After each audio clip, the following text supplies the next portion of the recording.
Prison podcast, where we are live on the Recyard every Wednesday night.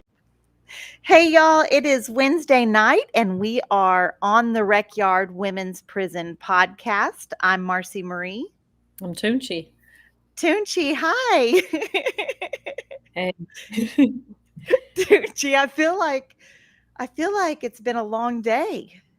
It has been a long day. It's been a long week already, Marcy. I am feeling better. I hope that comes across well. I mean, finally, for the first time in almost 3 weeks, I feel like a normal person again. Well, it's normal, whatever that is for me. Right. Well, I'm glad that you're feeling better, and I'm sure glad to be here. It's literally my favorite night of the week, and I'm happy to see everybody. Tonight, we are talking about collateral consequences of a felony conviction, like the forever punishment type thing. Yeah. And so we're going to be talking about some of the things that Tunchi and I have encountered in our own lives that have restricted us or how our felony convictions have restricted us. And we're going to talk about just some things that maybe we haven't faced, but we know have happened to other people from comments. And we see y'all coming in. We're so glad to see everybody. I see Carrie. I see my auntie, Angie, Diane, BF Diane is here.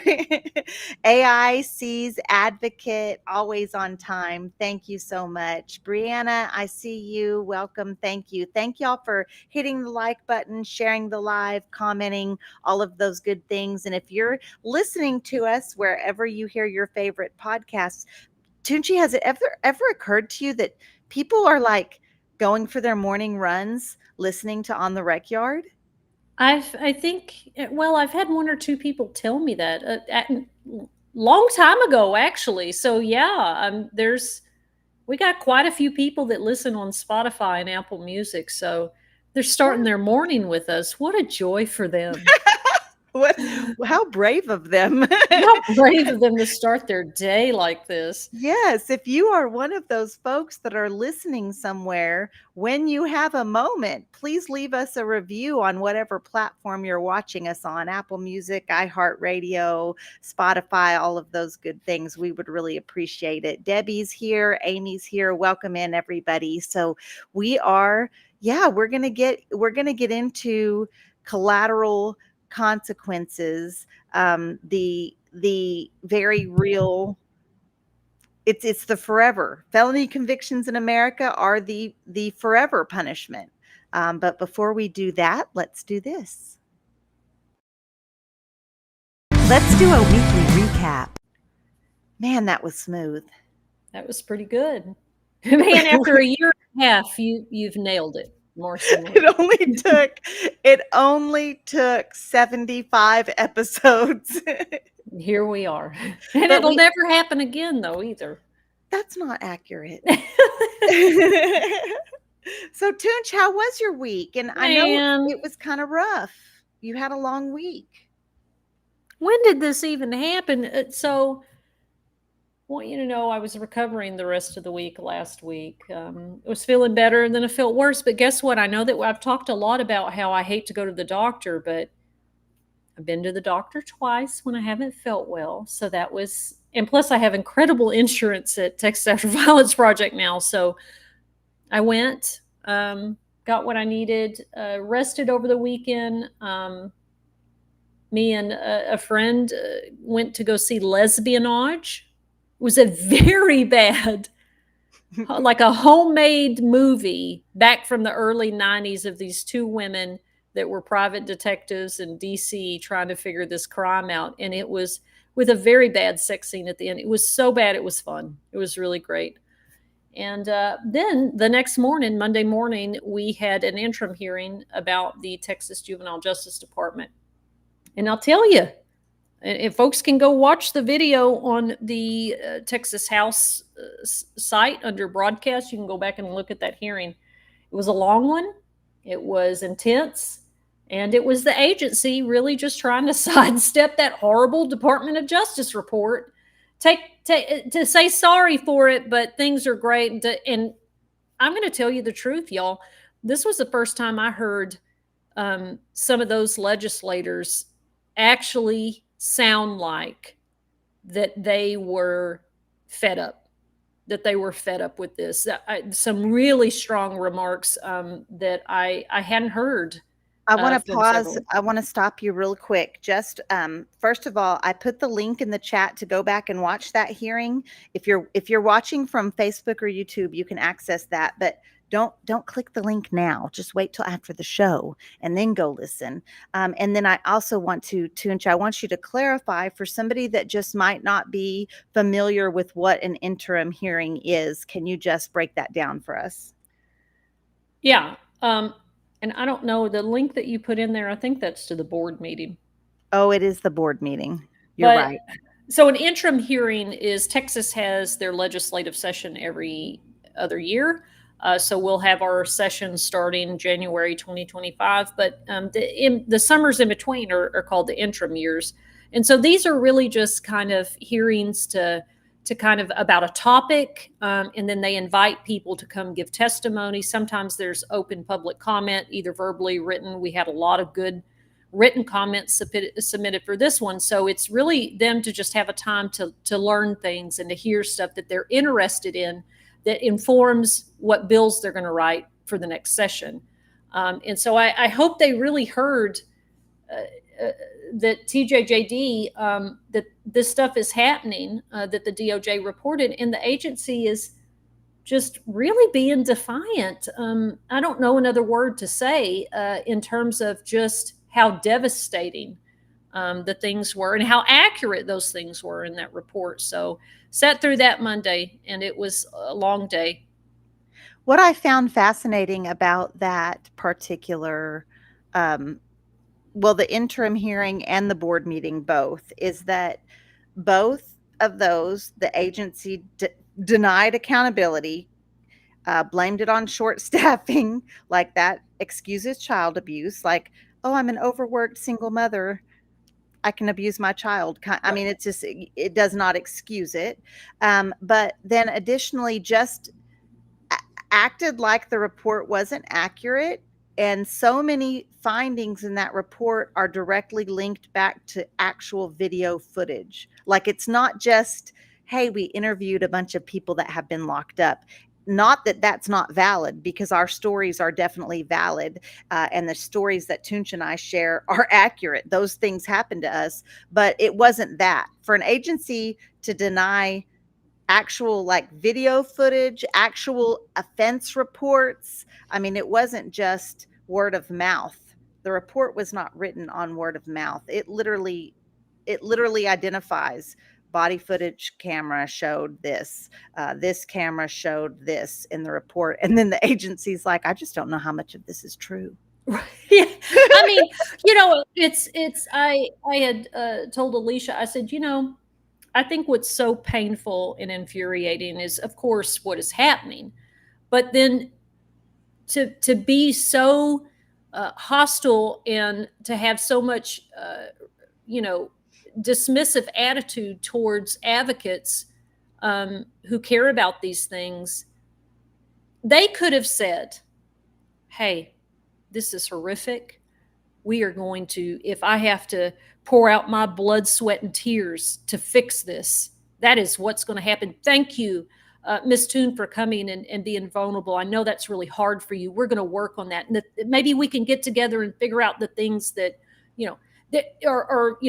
Miss Castillo, thank you so much for your passion. And we really want to tackle, like, if there would have been some acknowledgement, Marcy, of the pain and the suffering that this stuff causes all of us, even if they didn't agree to certain parts of it.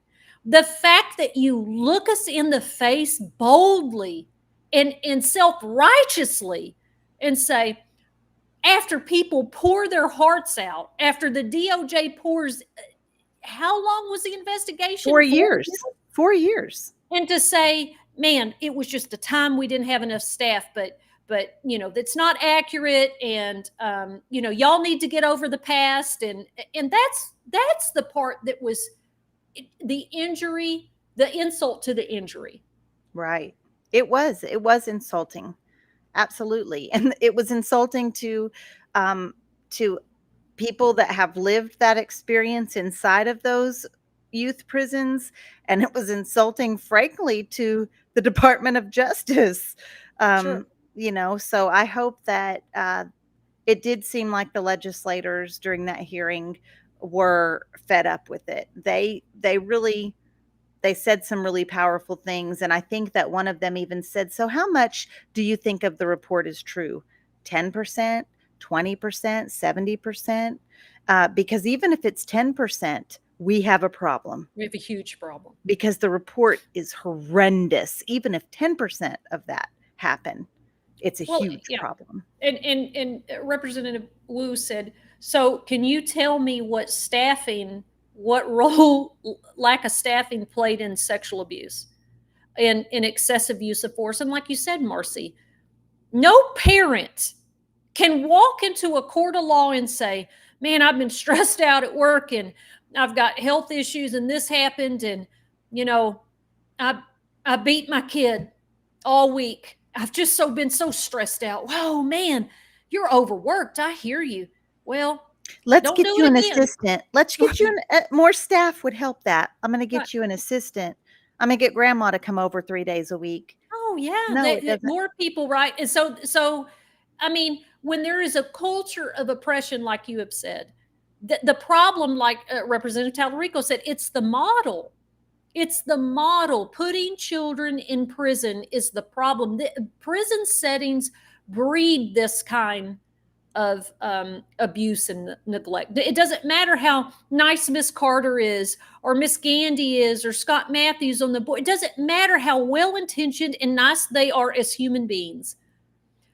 But I will say, once you become a part of that system, it's like the Agent Smith in the Matrix, right? Every time he touches another character, they morph into to the virus, right? They morph into the agent. That is what I see happening to people that are well intended, with intelligent, caring people that go into these systems to work there, to think that they're going to reform a system rooted in fundamental rot. That's what Talarico said. There is fundamental rot in this system. It is state-sanctioned child abuse.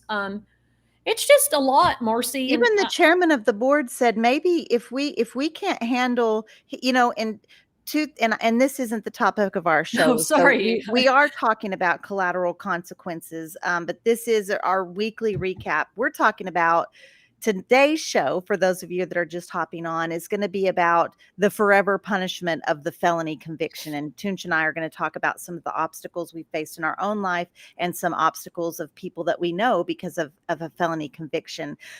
But we are recapping the TJJD interim hearing at legislation, and I wanted to just quickly bring up what the chairman talked about. He said that in 2012 we had 11 youth prisons, and we and this was happening. All of these same allegations, all of these same things were coming. And we said, okay, we closed 6 of those prisons, condensed it into 5 so that staffing wouldn't be an issue, so that it was supposed to be a whole revamp, renamed everything.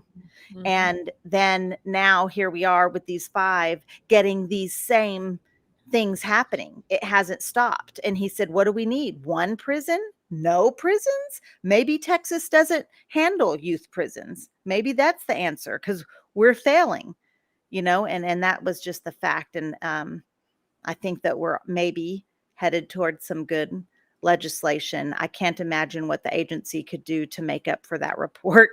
Right. Yeah. I mean, they would have to clean house big time, and there's not staffing. People, guess what? People generally don't want to work in kids' prisons. They can't keep people. They can't get people, can't keep people. Right. So yeah. And then I want to quickly just acknowledge, Toonch, that what a badass you are, sister. And I know that you have that lived experience, and you having to face that and talk about it.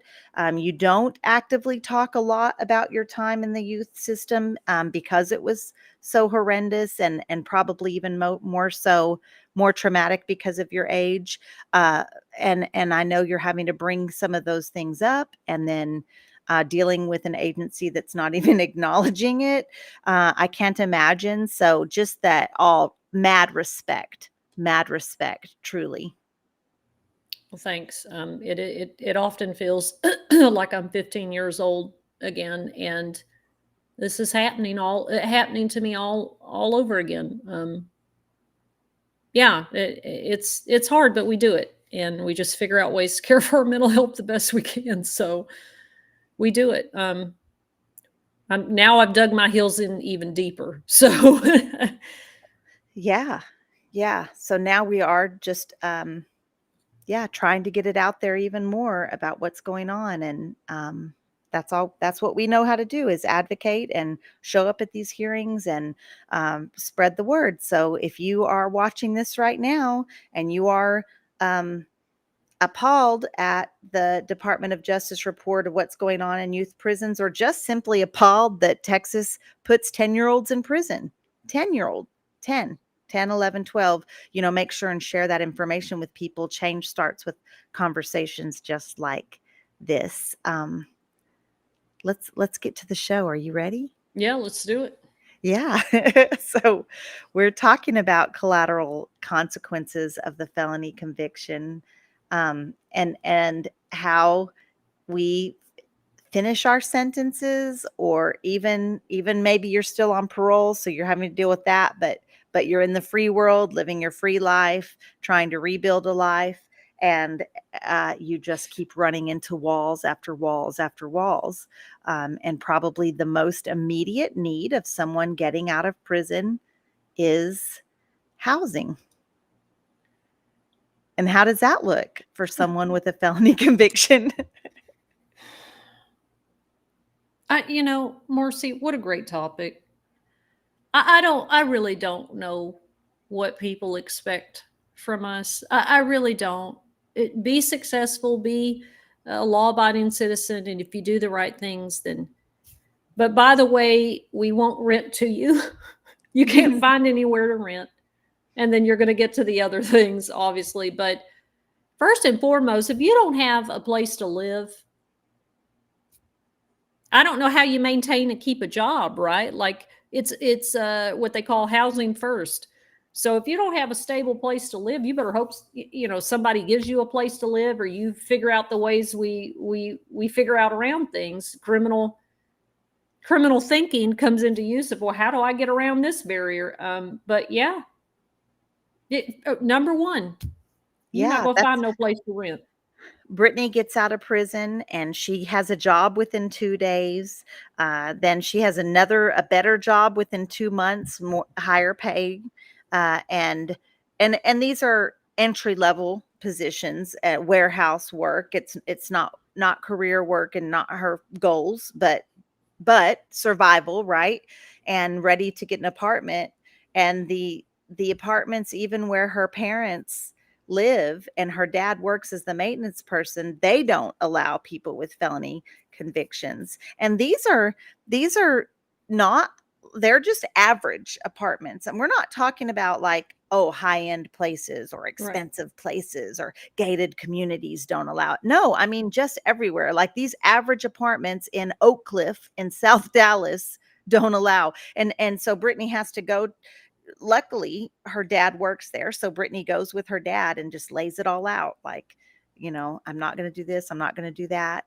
And I need a place to live. And that's how she got her apartment. Had that not uh, nowhere else. Because when I got out, we looked all around that same area, and we could not find anywhere that would accept us. Now, what we would have had to be creative, we would have had to be creative to be able to live in our own place. And I'm just fortunate that I'm in my family's home. Mm-hmm. And that's how that happens. We see a lot of people on or with felony backgrounds living in like hotels, motels, this Yeah. type of situation, pay by the week type situation, they end up paying a lot more money a month than a rent, and for not it's a not permanent stable housing, uh, without a full kitchen even, you know what I mean? Right. Like, it's not, and if you have a family, that's really rough, and we see families living in these environments, and that is often because if you have money to live in that, you have money to pay rent. You just Yeah. can't find somewhere that will rent to you. Yeah, and we talk a lot about the acknowledging the privileges that we've had in our lives, right? To be able to have a family home to go to, right? Like I got out both times. I got out after 10 years. I went to my father's house, right? Um, and was able to live there without paying rent until I got on my feet and figured out other means. Um, Having a vehicle, and quite frankly, the first time I got out, Marcy, was lawsuit money from suing TYC about the abuse, right? So I at least had that at my disposal, which, the second time getting out, much harder because I had zero, and my dad was like, you can live here and eat, but you better figure it out, right? Like, and that was super tough. And you're right, like, you can go get a job. And yes, employment is a barrier too. People don't want to hire people with criminal backgrounds, but in terms of just getting to work immediately, you can. Now it's fast food, or it's a factory job or something like that, and you can bust your ass there and move up and kind of start building some momentum. But if you don't have a stable place to live, I mean, Right. how do you maintain that? You can't. Right, right, right. Angela is watching from Facebook. She says it was hard at first. She's been home 25 years. It's easier now.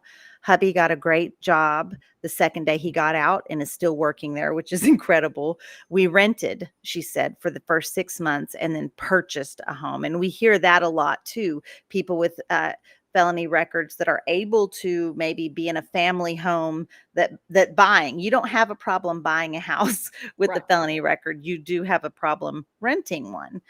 You so just like word of advice for people with felony records that are looking to rent, you're going to want to look for private people renting, not companies, not organizations rent or companies renting. And then you just want to be just straight up, just pour your little heart on the line. Like, I'm trying to rebuild my life. I'm doing everything I can. I want to work here. I have this money. The rent's not going to be an issue. I'm going to take care of your property, all of those things, and just lay it out there. And that was my word of advice for that. And I mean, I'm still having trouble. My prison daughter's still having trouble with housing, so it definitely happens. Shaquille Oatmeal's watching from YouTube. She says she has a friend that completed 10 years on probation, and because she is convicted of a felony, she has the hardest time with housing and jobs. It's no wonder some people reoffend, and for sure, that's a factor in high recidivism rates. If we want people to stop going back to prison, that's one of the things we have to make this housing and employment better. Now, what was your first jobs when you got out? Well, first, I want to tell you that your advice there is spot on, right? The same way Brittany had to put it out on the line. When I I had to move out of my parents' house, and I just called that apartment complex that was privately owned, and the lady was like, "Well, what's your charges?" And I told her, and she said, "Well, I mean, you're going to have a real hard time with that burglary charge." And I finally said, "Ma'am, please, is there anybody that you know that will rent to a woman that's trying to put her life back together? I'm working 2 full-time jobs." I mean, I was almost in tears, and I just laid it down. And she goes, "Well, let me call you back." And I thought, well, she was just being nice or whatever. And she called me back about 3 hours later and said, "Well, as long as you can pass, as long as it's been over 10 years, let me talk to your parole officer." And that is how I got my apartment in East Texas. I just had to put it out there. It's just no other way. And you're absolutely right. It has to be private landlords. And I see Angelica making a good comment there. knowing that private landlords too also will charge you quite a bit. That they will. Some are nice and some are more caring, but know that we're probably going to be paying more rent than. And I've heard that from several people. Yes. Yeah, big facts. Big facts. My It's the poverty tax. Yeah. and they know that this is the option that you've got, and so some people will capitalize on that. My first job, which I got to tell you, getting out of prison after that first 10 years, I went straight to college, and then I went straight to AIDS Foundation Houston, that knew my background and knew what I did while I was in prison. So, boy, I thought, well, here we go. I'm just going to, girl, I got out this time as an adult, having to rebuild a shattered life again. And I'm on that monitor. So that really limits my ability to go job search. Girl, I was working full-time at Subway, which full-time means 30 hours because they're not going to give you full-time hours at Subway. And then actual full-time hours at Goodwill. And both of those jobs were minimum wage. And so and I had to beg. And it was because the managers at the time were formerly incarcerated women, but they had like state jail felonies and stuff. So they weren't like as scrutinized or pressured. And they were like, girl, let me see what I can do. And my Goodwill manager kind of snuck me in there. It just happened to be that the HR woman was quitting in the next week. She said, I don't give a damn. She technically passes the background check, but they have an unspoken rule of, we really don't hire aggravated offenses, even though it's not in policy. But I got in there and I just worked my little ass off as much as I could. But those were the only jobs I could find, especially in East Texas.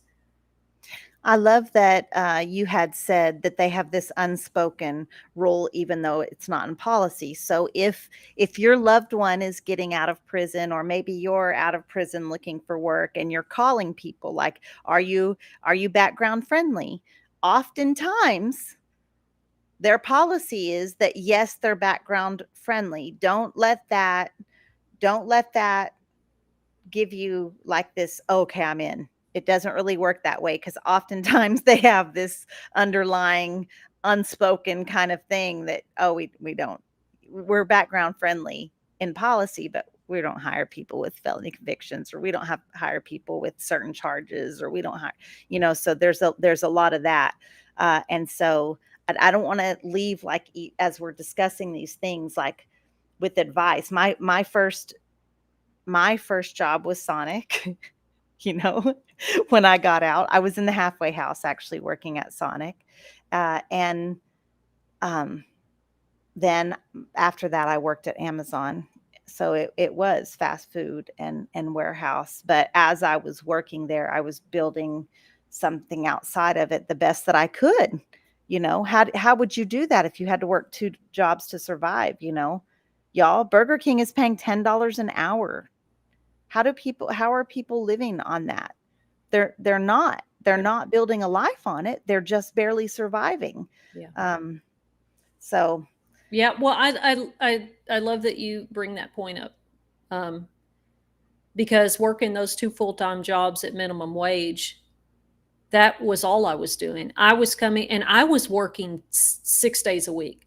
I gave myself 1 day a week off, and of course, I was on that monitor, Marcy, so I really wasn't allowed to go anywhere except work. So, of course, I just poured into work as much as I could, to the point my parole officer even told me, Miss Toon, I really wish that you would I wish that you would quit Subway, because you're driving back and forth between Kilgore and Henderson at 11 o'clock at night. And I'm wore out from 7 in the morning till 11 in the evening. But it wasn't just that I wanted to get out, Marcy. It's because I had to have both of those pretty much full-time jobs to survive. And I remember thinking, this is life? Like, I'm getting up every day. I don't have time to do my writing. I don't have time to do some of the advocacy stuff that I wanted to do. And then the pandemic came. And of course, y'all have heard my story about I just took it on faith. That year, that month that Goodwill kind of, sent us home. And then I was doing my writing, and then I was able to apply for other things. I didn't even have energy or time to apply for other things. And so you're absolutely right. It's not just finding a job, it's finding a job that is a livable standard of pay that you can live, right? Like you're not just surviving. And I think that you were in survivor mode. You didn't have time or energy to try to do anything better, which is kind of similar to what we talk about being in prison, being in survivor mode and not being able to look forward. You weren't seeing anything but, am I going to eat today? Is my rent getting paid? You couldn't look beyond that, and that's when the conditions in prisons are really harsh. That's how it is in there. You cannot think about your life outside of prison, make goals, or do things to better yourself.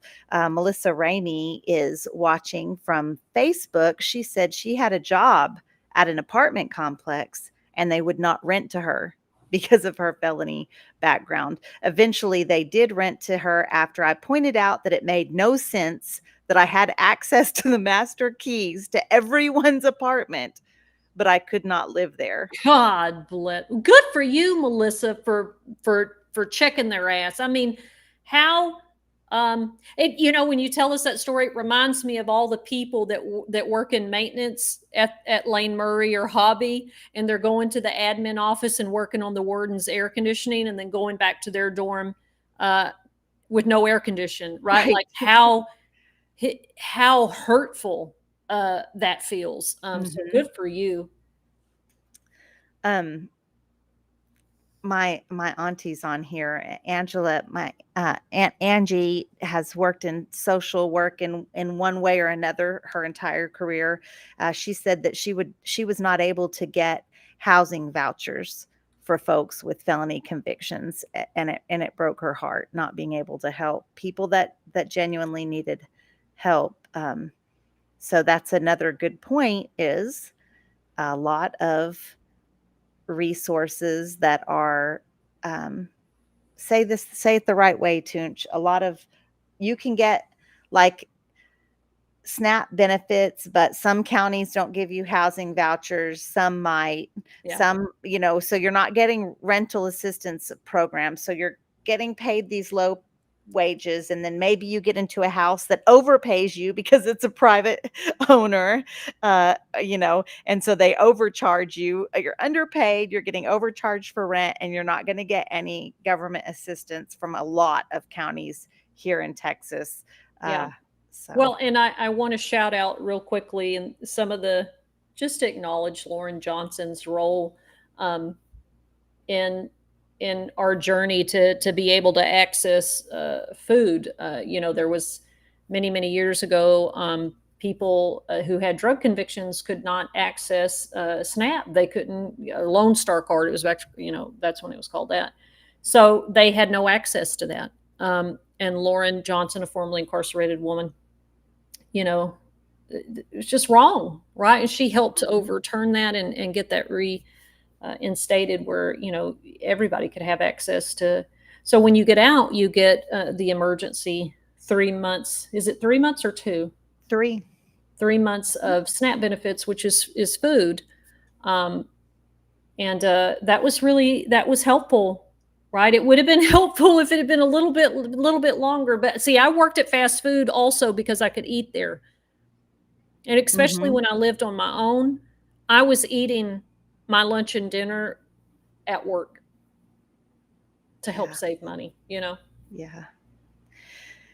AIC's advocate says, depending on the felony here in Oregon, you can get housing assistance. So again, that's one of these, like, break down the felony charges. Some felonies are not as bad as others. Some deserve to have housing and some do not. I mean, and I'll just say, I listened to, gosh, her last name is Smith, and she's out of Dallas, and she was at that multi-faith conference. I can't believe I can't think of her first name right now, but she's a formerly incarcerated advocate in Dallas, Texas, and she said, we got to stop this nonviolent crimes, the violent crimes versus nonviolent crimes versus this versus that, because we was all in there together. people that were in prison, we don't care about all that because we were all in there together helping each other. And then again, just as someone that has a nonviolent crime, my crime was much more manipulative than a reaction crime.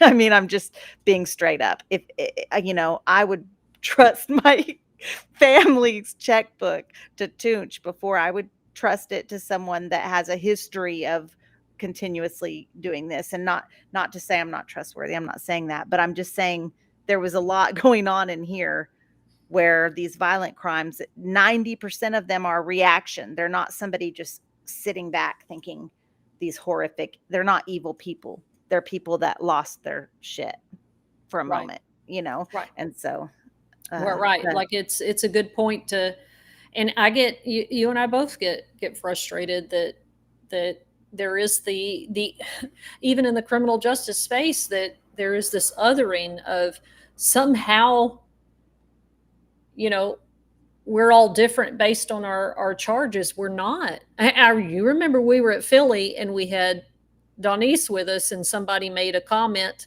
that we were like, no, you're not welcome to this space anymore, because she was judging, not just judging, just being outright hateful, because I had called some gentlemen that had sex offenses gentlemen or whatever. That's how I talk about fellow brothers who have been incarcerated, right?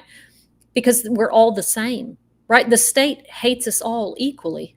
That's what state sanctioned violence is. It comes for us all. It comes for us all, and it doesn't matter what the offense is. So right, right. Like we said that on the inside, like folks that had violent crimes. Well, those are the ones you wanted to be housed with because, quite frankly, they just want to watch their TV, eat their burritos, yeah. and just live their little life in there. So we're all the same. We're talking about collateral consequences, the forever punishment of a felony conviction, and how even after people have completed their sentence and oftentimes completed their parole or their probation, that there are still all of these barriers and walls, societal barriers up that we're up against. And so we've talked about housing, and we've talked about employment. And what's the next thing? We've talked just a little bit about government assistance programs and how that Right. Yeah. So we're just forever marked, like someone said, it's like having a scarlet letter, being denied what we call a social prison. Is that we're being denied access to the resources that we would need to actually stabilize our life. But Marcy, it's not just the physical right. collateral damages. It's you could be hired because Texas is a fire at will state.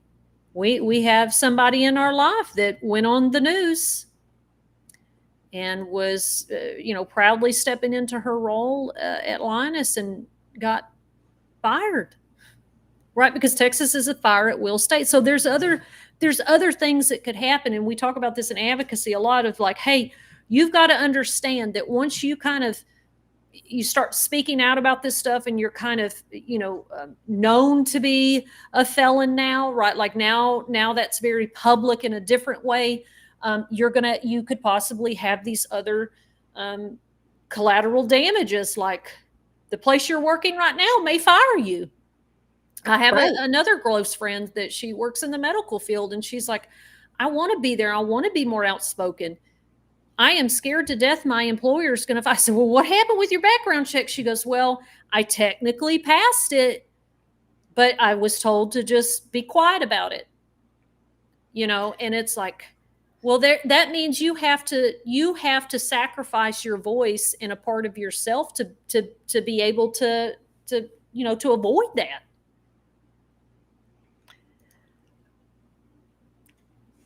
Angela is watching from Facebook, Aunt Angie, and she says educational grants can be denied as well. And the Pell Grant just recently recently. It used to be denied for all felony convictions, and then it was open for felony convictions in the free world, and then it was open for felony convictions even in prison, so people getting their education while they're incarcerated. Other grants are definitely restricted. Go ahead, because you know more about it. Well, I was going to say, some colleges will ask, and colleges more and more often are asking, have you ever been convicted of a felony? That's why I didn't go to Sam Houston in another place. I went to the University of Houston because they ask and they can use that as a question. Now, the legalities of, can they actually deny you your enrollment?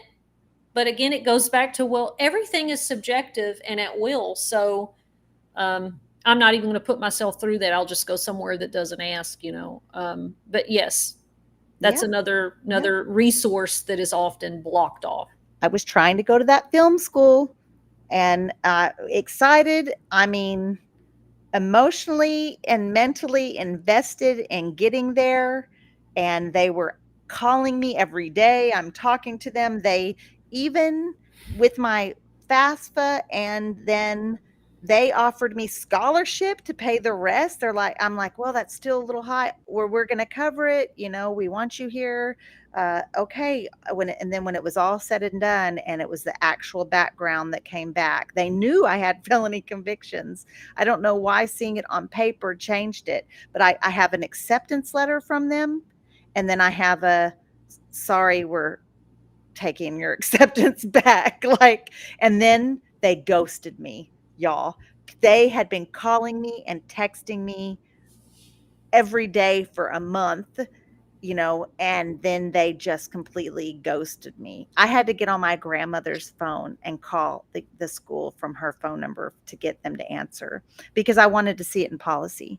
I want to know what their policy was, why they, anyway, something better came up for me, and sometimes that's how things work out.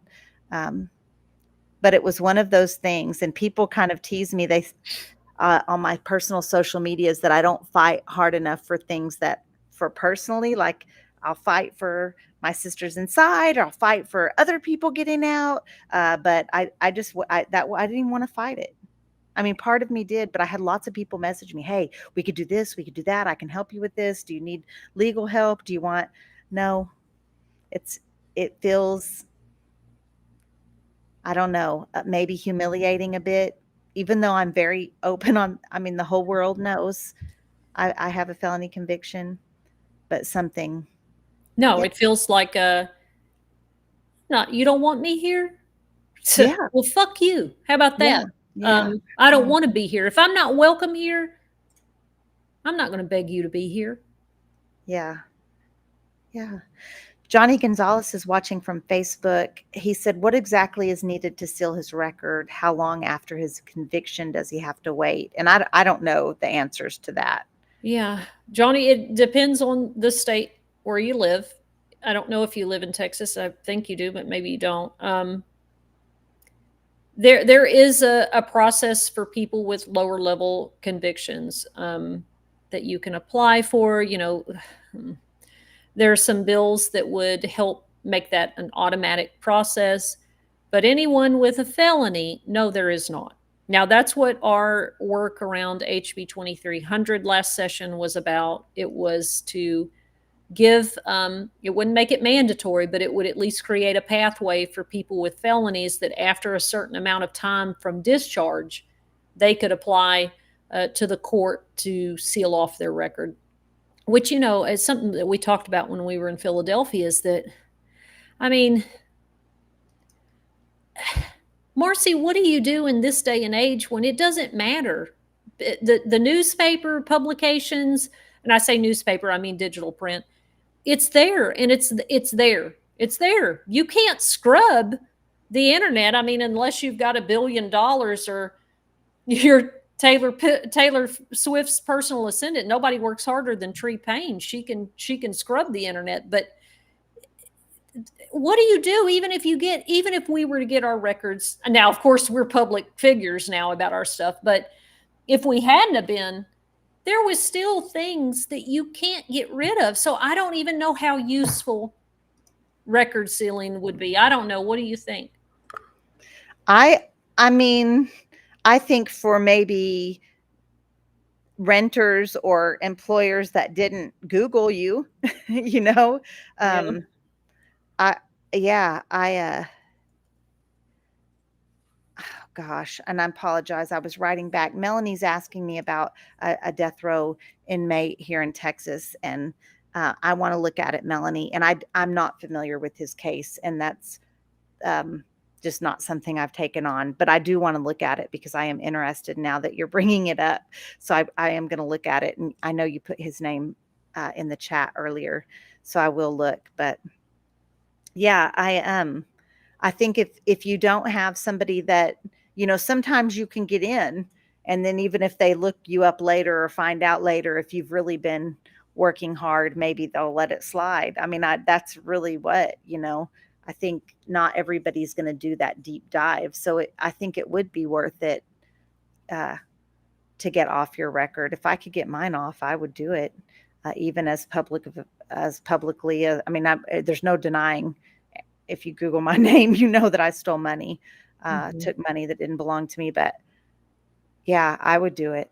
I mean, I don't Well, know. and John here is saying, even when records are clean, they're still available to law enforcement in the court. That is true. And my juvenile record, even though I was transferred to the adult system, and it's another thing I think about, Marcy. I'm like, Jennifer, you you idiot, because my record was sealed. Even though they transferred me, my determinate sentence, when they transferred me to TDCJ, I got out. And the first apartment I was able to get that first time, Marcy, I didn't know, right? Like I didn't know. I just filled out the application. Have you ever been convicted of a felony? Yes. And so the lady that was working at the apartment complex, it was later in the day, so it was just her in the office, and she looked at it and she goes, "You're we're we're not going to be able to accept, I said, why? Just dumb and naive, right? And I was like, why? She said, because we don't rent to people with felony convictions. And I was like, what? And she said, well, if you go get the application fee, let's run it. Let's run your background and just see what it says, just me and you. And so I went and got the application or whatever, and I came back and she ran it and nothing came up. She said, there's nothing here. And I was like, really? She was like, yeah. And I said, well, I was 15. And she was like, well, it's probably sealed because you were a juvenile. She goes, I'm going to rent this apartment to you. Don't tell anybody. Don't tell anybody else. Don't Hmm. tell anybody in this office. She said, my husband is in prison. And I would Wow. hope somebody does this to him. And there's a whole story about my parole officer almost got me kicked out of there and all that stuff. Now, I was living in fear that she was going to Yeah. out me. But when I got in trouble in Houston, and the police came to Amy's house the first time we got into an altercation, I was like, oh my God. They were like, don't get in that car. Come here. And I was like, oh my God, give me your ID. And he looked up my ID and there was nothing there. And I was like, I knew then, I was like, oh God, my record really is sealed. But of course, a month later, I'm in jail. And the second I got in trouble as an adult, it opened up my whole record. And Wow. so I just think about how I would have had that sealed record had I never gotten in trouble again, and how helpful that would have been. But then, you start thinking about, well, what if, and where you are now, and What if? And what if it's just yeah.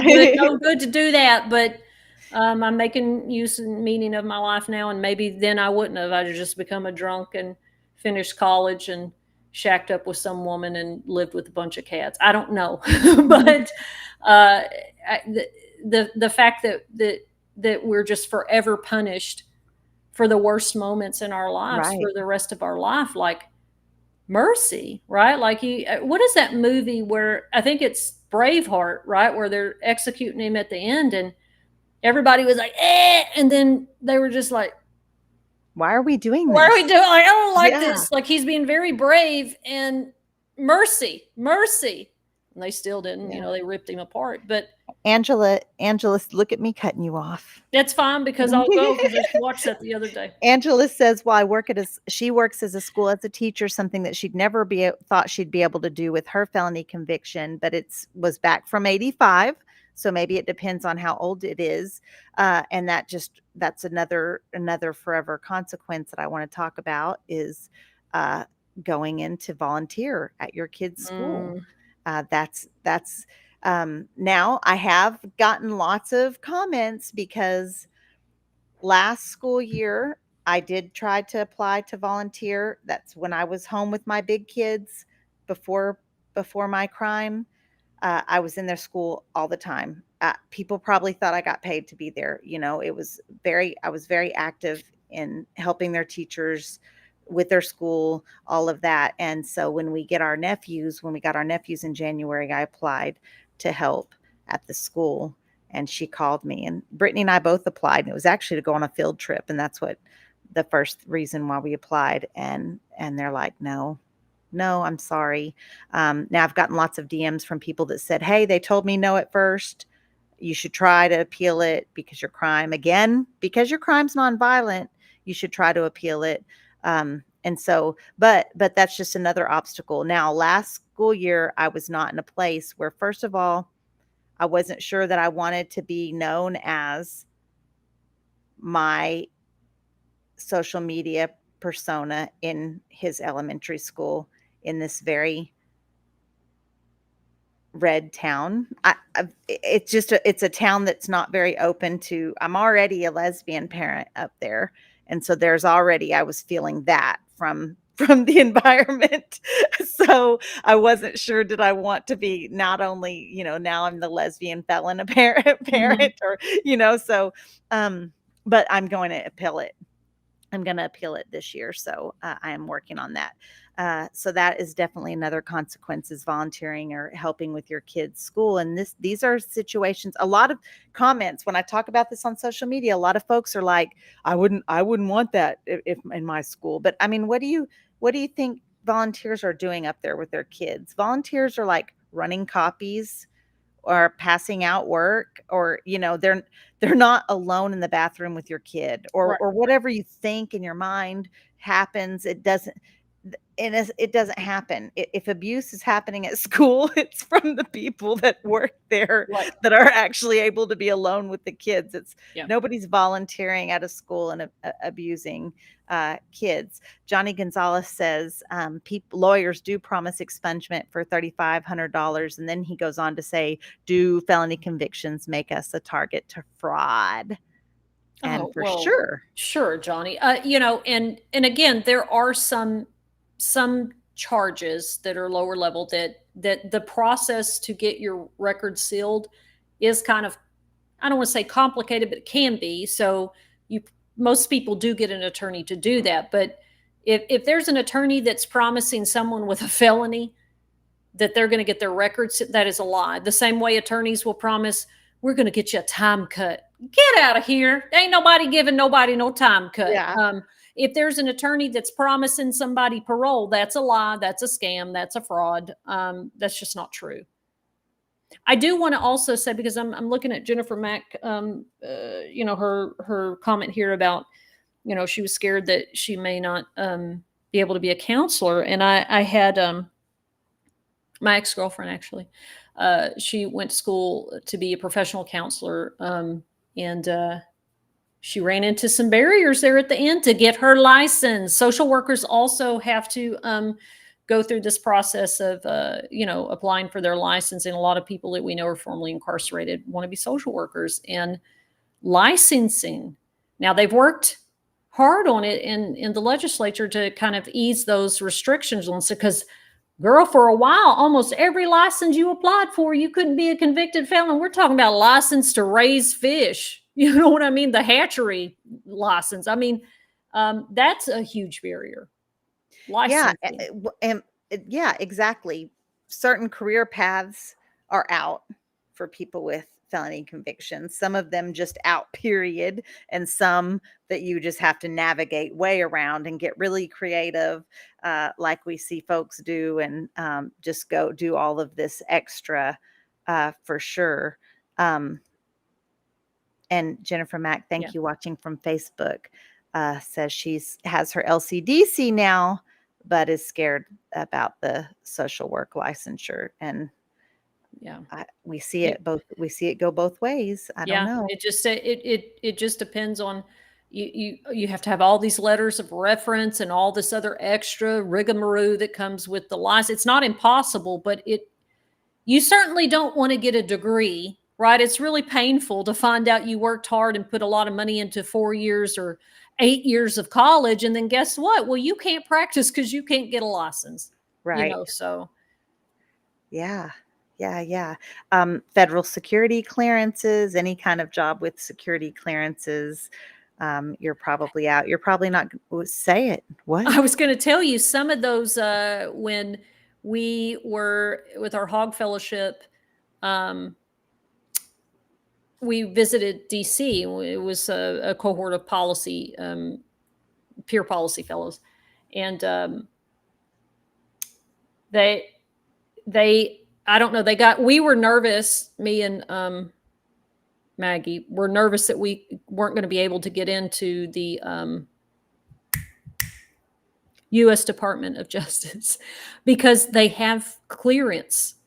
And you have to, there are some offices and agencies that will not let, you have to pass a security clearance to be able even to go to the offices. So there's that part too. Not only will federal jobs, they're probably not open to you. Damn, even visiting some of those places and departments you can't even get into. Airbnb. God. Do people know that? Can't rent no Airbnb? Mm-mm.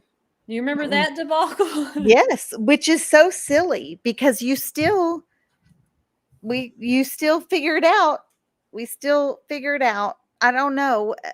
Again, Airbnbs, which I've actually heard some TikTok has been talking about what not a great company they are, and how there's a bunch of negative things about them, and that you should go to other places. Well, and they denied that, and then you figured out a way around it, and then it was a house full of formerly incarcerated people anyway. Yes. Yeah, we figured it out anyway. That's exactly what roundabout ways. We still figure it out. What about traveling? Some countries, you can't travel to if you have a felony conviction. You can get a passport if you have a felony conviction. That's but true. Some countries will not let you in.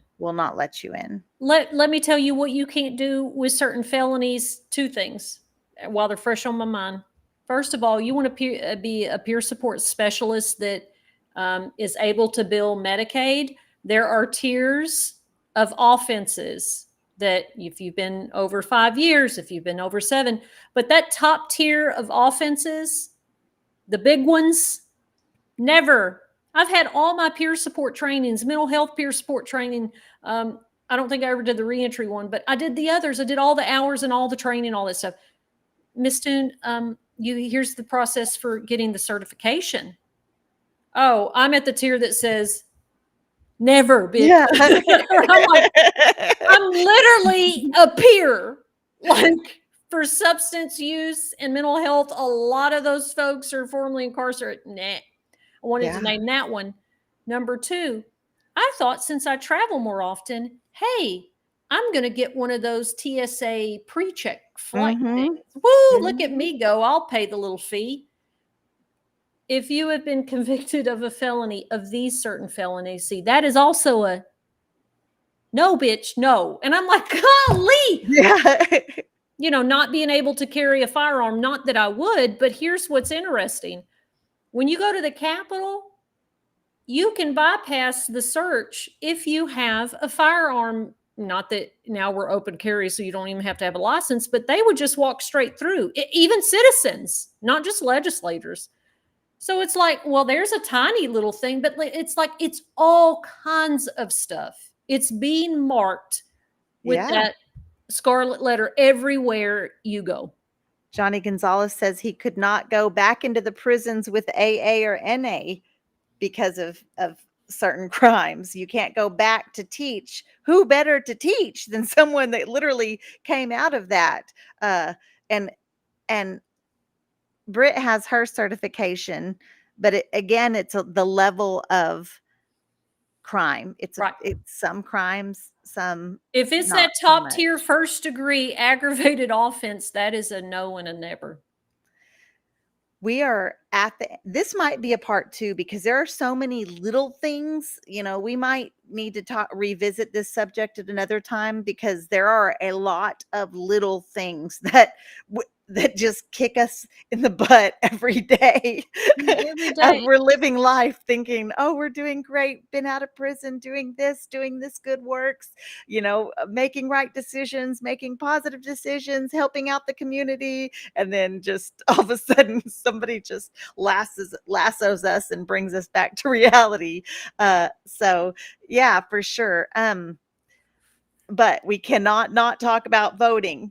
Yes, So, Lord but Jesus. voting for felony convictions. And Brandy Smith is a reporter out of Houston. I adore her. She's incredible. You can follow her on TikTok, Brandy, Brandi Smith. She's great. She does this video. It says you can't vote if you're a felon. Like it was just one of the many things. Like she was talking about voting, but that's wrong. That's wrong. Okay. In Texas, if you have a felony conviction, and Tunch and I are not actually running. So, but if you have a felony conviction and have completely exhausted your sentence, meaning you're not on paper, that's prison talk for not on paper. You're not on probation. You're not on parole. You're completely off. You can register to vote.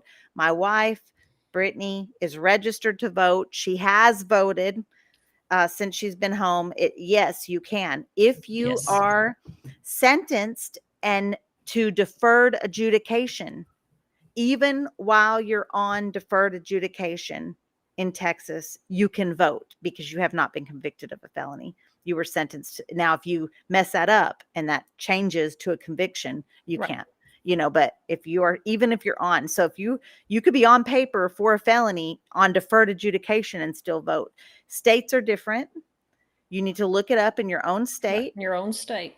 Mm-hmm. And remember, we're going to tell them about if in Texas, if you've been arrested but not convicted, say you're sitting in county jail, you can't bond out, you've just been arrested, you still are allowed to vote. Now, the access inside county jails to be able to do that is something that we're all fighting and working on. But as long as you are not actively on a sentence, like Marcy said, you're off paper or you haven't been convicted yet, and that's what deferred adjudication is that you haven't actually been convicted per se, you can register to vote. And it's not against the law to register anyway. It's the actual voting if you are currently on some type of supervision. So please, if you're eligible, yeah, please get your register. vote on. Get your vote on. Your voice matters. You pay taxes. You are a citizen. You have that right. Don't let misinformation guide you in the wrong way. Brandy even came back with, well, this is where she got the information, and it was wrong. Tunch and I have been in classes with law students and lawyers and professors, and we've been through this training. We know who can vote, I promise. But if you have a question, you can check it out for yourself. Look it up for sure. We're over the hour. Y'all, thanks so much for joining us. We appreciate y'all. It is literally our favorite night of the week. Y'all are our people, and we enjoy rec time with you. We will be back same time, same place, next Wednesday night, live on the Rec Yard, 7 p.m. Central Time. Any final thoughts? Well, I was going to say something about Taylor Swift, but I'll save it for another time. Oh my goodness. We don't have time for that, Tunch. We will see y'all next week. Bye. Out with us on the Rec Yard Women's Prison Podcast.